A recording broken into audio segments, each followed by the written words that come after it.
I am out this afternoon in our chicken yard, right in our front yard here, so if you hear traffic, that is because we are on a wonderfully busy road. But that's besides the point. We've got this jungle of plants growing here, we've got our little dinosaurs down below, and I want to make a multi-part video talking about renovating this space behind me. Let me stop looking at me and look at that. Through this wonderful riot of plants, there's gumi here, there's sea buckthorn, there are willows behind on the other side, and elderberry and aronia, all wet-tolerant plants. Down in here was what once was a pond, believe it or not. You can kind of see the outline, hand-dug pond, of where this metal fence protected from the chickens getting in it. Felt like a nice context to have it because there's a natural lull in the front yard anyway. There's also, if I pan back through, this water tank, which I'll look at in a little bit, that has a float valve that fills itself from a IBC tote that collects rainwater off the north roof, the north metal roof of our home. So there's water landing on the roof, going into that tank, filling this tank that could also fill this pond, all with gravity. So a nice context, a nice design potentially, but being hand dug, it only was full in the winter, and also not lined, I should say. And now that willows have grown in here quite a bit more, we need to dig out all this debris that's in here, really redefine what the pond shape will be, cut these willows back, cut the elder back so we can see what we're doing, and think about how we can line this so we can have a more permanent pond. I'm interested in a few things within this project. Number one, can we use old greenhouse poly? We have it in abundance. We're able to get it for free from people that are taking apart old greenhouses. Can we do multiple layers of that, or some sort of layering system in conjunction with stones that we're pulling from a field we farm down the road to have the physical infrastructure to establish this pond? It would be based entirely on waste material and completely free. So ethically, I think it would be pretty sound. Is it functional? Are there issues with leaching? I think if the poly is protected from UV radiation, which it certainly is deep in the jungle in here, and it's protected from puncturing by having nice flat stones keeping the chickens off it, I wonder if it'll work. Well, first things first, I need to start cutting this area back.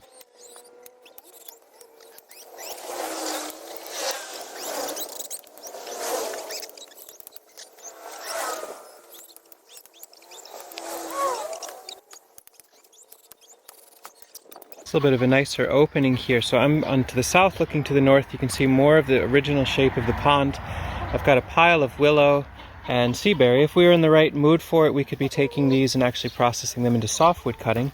Kind of nice stacking functions there, but we're just swamped with all the things to work on this season. So we'll let the hens play with this for a bit, and then we'll take these out and use them as a chop and drop mulch to lay on some weedy beds and let them slowly break down. It brings the seaberry up a little, so there's more room, less of a chance of us poking an eye out as we walk through here.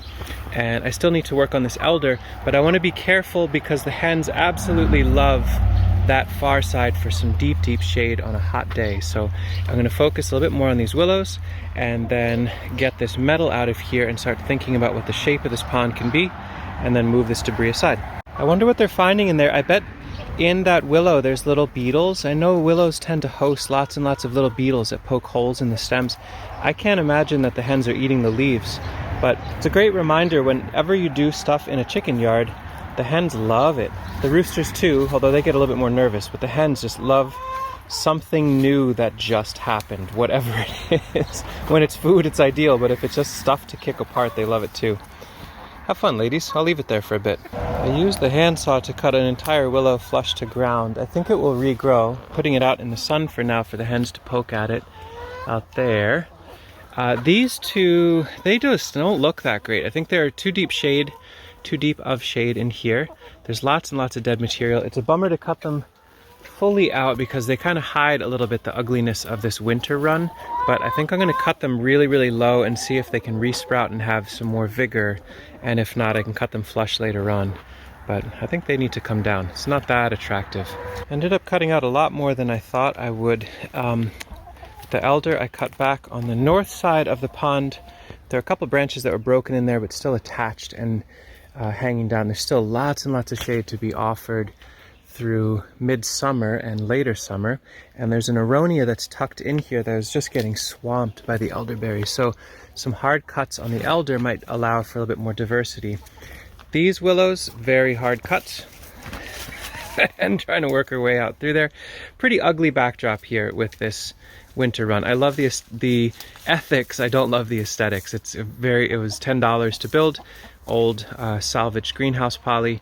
I think what I'd like to do in the fall is plant out a bunch of black currants to let them get 4 to 6 feet tall, hide a lot of this, and rain down some fruit for the hens. Black currants love pretty decent amount of shade, extremely high fertility and water. Willow loves extremely high fertility and water, but does not appreciate the shade. And this big oak, which confers so much important shade to the system, needs to stay for sure. And now I've got to get all the debris out of where the pond will be and then pull this metal. I think having a little bit more light release into here is beneficial as well, because it holds the option of us reseeding the pond surface with duckweed or other aquatics. They'll need a little bit of light to grow, but for now we'll let the hens enjoy the newfound opening and move all the debris out of the way. Maybe just do some chop and drop in the far end of the chicken yard.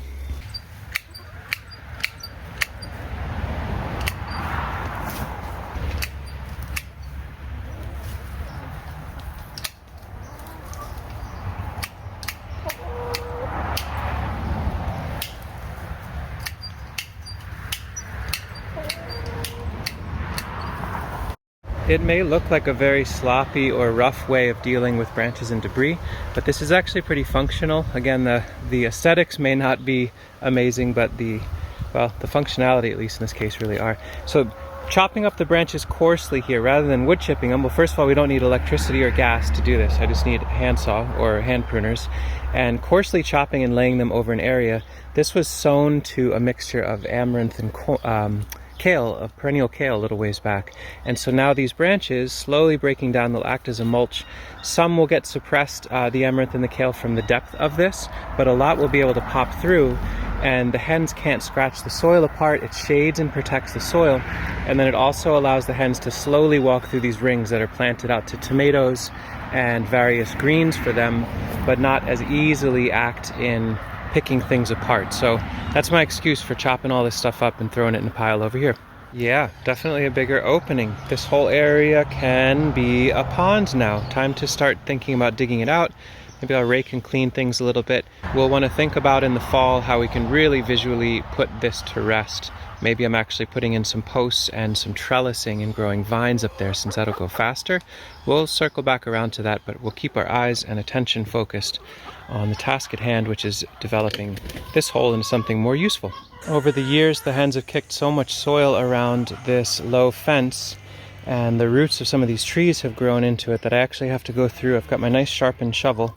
We'll talk about this in another video, but boy, what a nice update to upgrade for a standard shovel.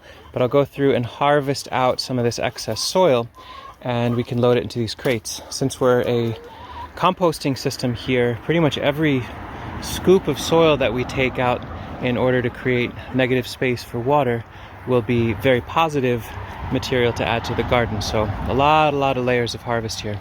Quite literally every single step of this project, even the micro steps or the steps on the shovel, are beneficial for the hens. And so here's some of the compost, the waste material in order to renovate this pond.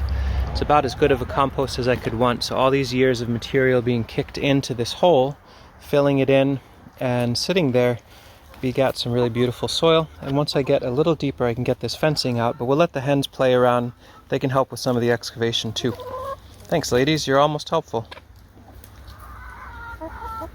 Not a tiny project to dig enough soil out from around this old fence to get it liberated. It's pretty rusty down there. It's broken up. It was scrap fence to begin with. I think I'm just going to crush this up and it goes on its way to metal recycling. But we've got 3 nice containers now of compost, beautiful for the garden.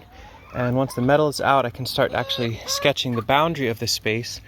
We're in peak summer, and you can see the sun is creeping over. Basically, my clock is ticking. Once this area is in sun, I'm no longer going to push on it. These days, I've got enough heat and sun coming into my body that we've got good shade up there, but the sky is open in the next hour. Thank you, Oak, for making it possible to get this far. Everything's on a timer when it gets to be mid-June to September of what can you do in the shade, and then you find more shade. Good reason to plant more trees. Juan and I are chipping away at this now together, where I'm filling the folding crates with the material coming out of the pond to be, and he's bringing it out in front here, so it's easy. We can deliver this for hilling plants. We might hill some honeyberries with these, or get ready to do some seed beds, and it's nice to have this material queued up. The really coarse stuff can go in its own crate, and we can dump that on a hugel mound or on a walkway somewhere. And then these folding crates, we're just putting them around the boundary and starting to chip away at some excavation. The nice thing about this, so it's in the sun, and now it's going to be time to wrap up pretty darn soon, but we can do a little bit today and let the chickens smooth it out. It's really not a loss. They're just going to make it finer compost to harvest later. But the material coming out pretty uniformly is beautiful for a wide range of applications. So yeah, we'll just keep doing this probably until the crates are full, and then that's where we pause for round one, and then we'll dump the crates, reload the empties nearby, and go for the next layer of digging. The scene is in full sun now, so we're going to retire for the day on the digging part. Juan's getting the last of the crates out. I don't think we have any more empty crates around, so that's it for phase one. It's basically clearing the space, identifying the layout and the feel of it. We've got lots of light potential for duckweed and other aquatics. Please share in the comments what sort of aquatic, nutrient-loving, semi-sun, semi-shade plants that can feed chickens you'd recommend us considering, and we will consider them, to be sure. We'll let the chickens smooth this all out and then find homes for all of this rich soil that's here and do another round soon enough. Stay tuned for phase two on this when it comes. Hello, Juan.